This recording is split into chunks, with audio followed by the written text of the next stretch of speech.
Bonjour. Je suis obstétricienne gynécologue. Je travaille au CHU Sainte-Justine. J'ai fait un fellow en gynécologie pédiatrique et de l'adolescence. Ce qui fait que je m'intéresse en particulier aux malformations congénitales des petites filles au niveau de la vulve, du vagin.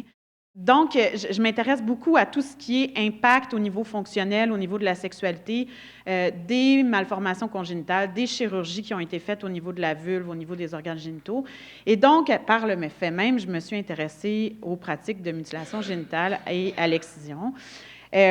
Au départ, je me faisais envoyer des femmes qui avaient des douleurs, qui voulaient qu'on regarde un petit peu si l'excision avait une part de responsabilité au niveau de la douleur vulvaire qu'elles avaient. Et à un moment donné, il y a eu des demandes de plus en plus importantes pour tout ce qui est justement certificat pour les enfants, pour attester que les enfants sont intacts, que la maman est excisée et donc de produire un rapport qui justifie la demande d'asile. On a aussi, j'ai été aussi attristée de savoir à quel point c'était inutile, mais bref, on va continuer quand même à le faire parce que je pense qu'avec la mobilisation qui se passe en ce moment, on va éventuellement avoir cette légitimité-là. Mon rôle principal ici, c'est de faire aussi le lien entre les organismes communautaires qui sont proches des gens qui vivent cette réalité-là et les professionnels de la santé. Et c'est un rôle qui me tient vraiment à cœur.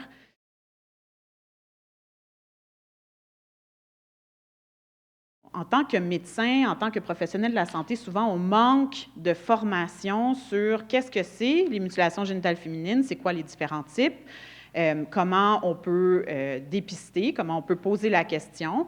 Et donc, il y a un volet qui est justement de la formation de mes collègues à l'hôpital et aussi dans les autres hôpitaux à Montréal ou ailleurs au Québec.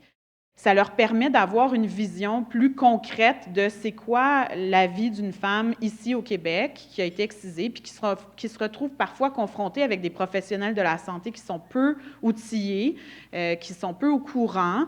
Et le fait d'ouvrir le sujet et d'en parler avec eux, j'espère en tout cas qu'il y a une meilleure conscientisation des professionnels de la santé puis qu'ils vont avoir une plus grande sensibilité. Ce qui a changé dans les dernières années, c'est que de façon systématique, dans le questionnaire obstétrical au départ, avec les antécédents de santé, avec de toute façon, on leur demande si elles sont originaires d'ici, si elles ont, depuis combien de temps elles ont immigré, d'où elles viennent, on a ajouté la case excision, mutilation génitale féminine. Donc, d'emblée, à la première visite, on pose la question.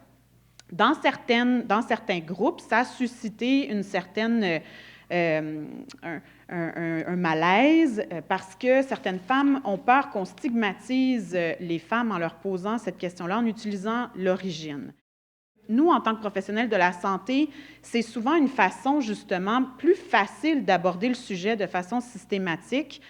Et là, ça permet à la femme de l'exprimer ou pas. Et ce qui nous aide, c'est que quand on arrive à l'examen gynécologique, on a déjà conscience finalement qu'il peut y avoir un organe génital qui est excisé.